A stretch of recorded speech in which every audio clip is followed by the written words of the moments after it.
On GarageBand for iOS, when you're using the smart instruments, you've got an extra line that appears in Settings called Edit Chords.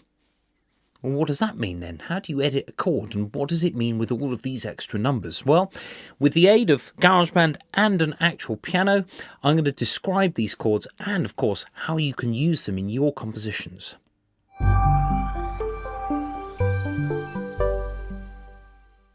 Here then I've got GarageBand open, and I'm going to select the Smart Piano, which reveals a series of buttons which have different chord names.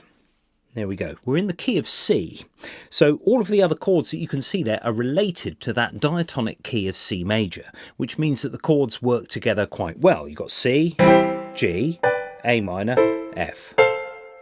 You know, you can have left hand at the bottom, which is the grey buttons.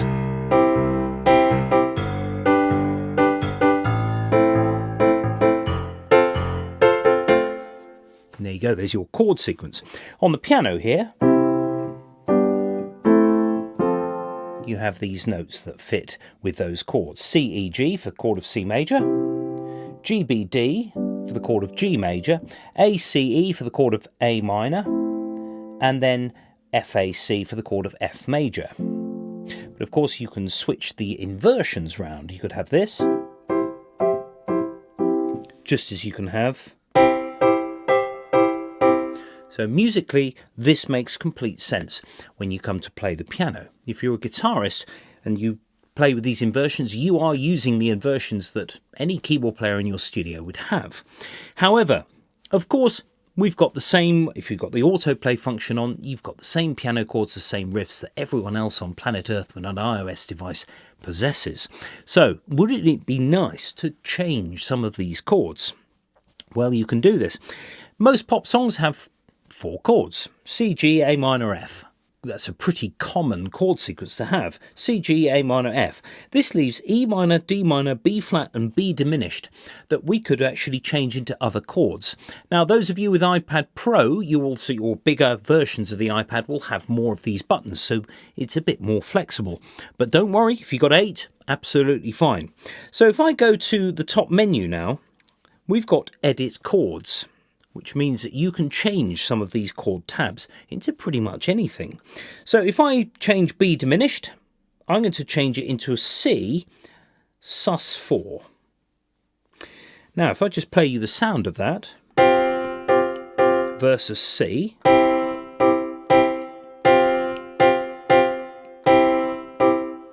now if I just go to the piano now,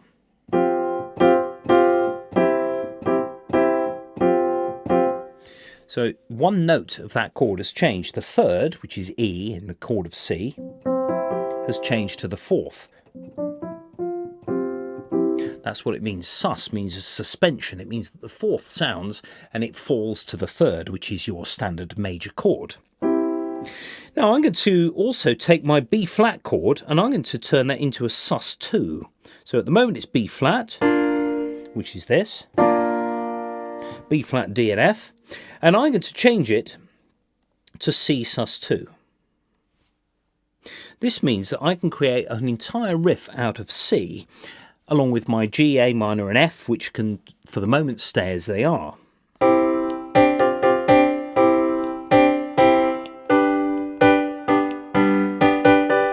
So I can create a riff out of just the C chords.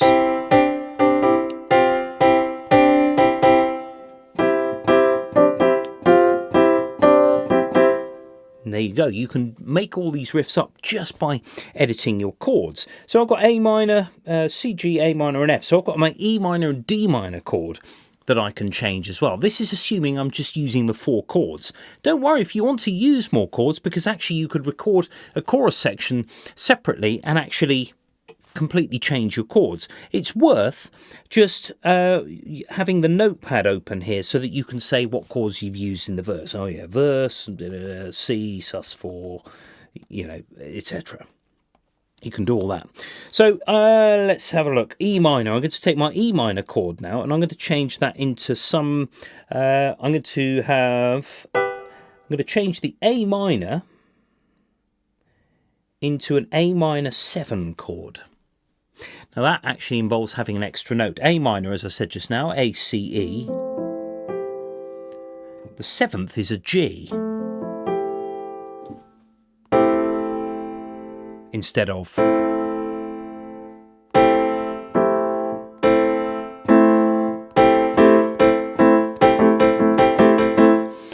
yeah.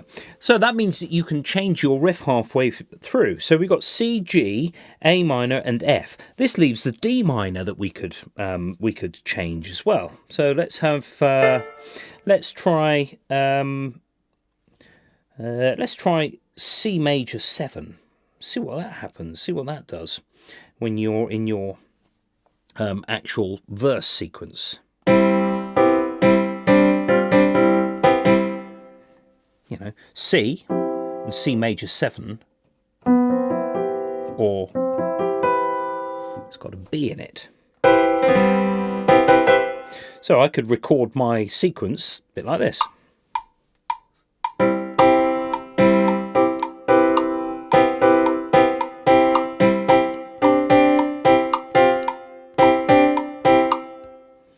It's quite complicated, but it simply shows you what you can do with this. Now, the pull-down menus for the edit chords, if I just go to my C major 7, for example, the only thing that I'm not particularly enamoured with is the fact that major 7 is given a large M. It's not really the standard. You should have a Maj or a triangle, but that's okay. That's all right.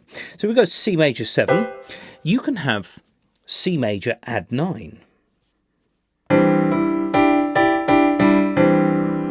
Which is C, E, G, which is your C chord, with an added D.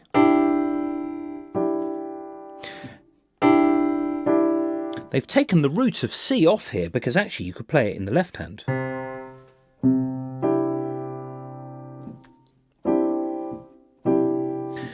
So the notes in the chord are the important bit. The order in which you play those notes isn't. So C, E, G, with the extra D.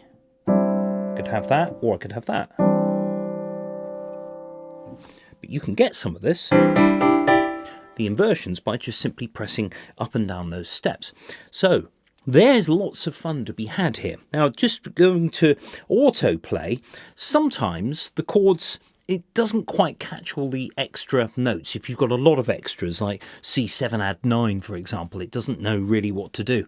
But with C and Csus2 and Csus4, you can get a good autoplay as well.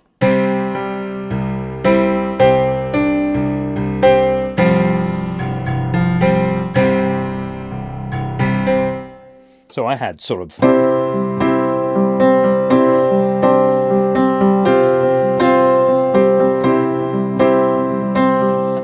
I was able to hear that note in between. C9.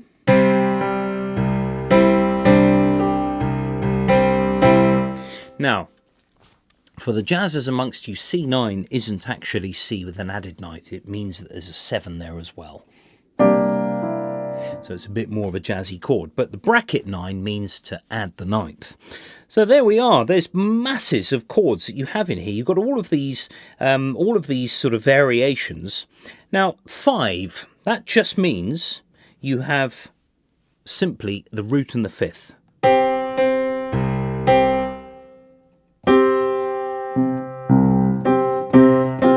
There's no third there. That could be useful, for example, if you wanted another instrument to go to do all the little bits, the fourths and the seconds and the thirds. So again, it's about dividing the work with some of this stuff. If you're a guitar, or if you're a pianist but not a guitarist, you could actually go and have a look at the smart guitar instead. Now, when I open this up, you can see that the same chords are there that I edited in the piano, and that's pretty handy. It means any editing chords carry across the instruments, which makes complete sense.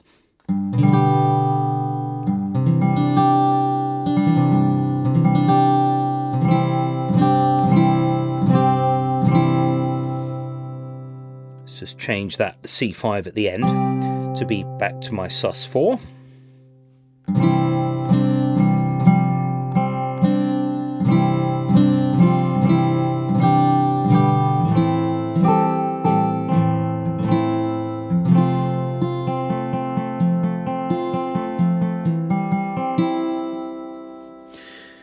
Sometimes on autoplay it won't catch things, but you'd be surprised. It doesn't matter if it doesn't either, because you can put these notes in afterwards. You can go back into the edit window. So it does pay to have a little bit of awareness of how these notes work on the piano, which is why I've shown you this.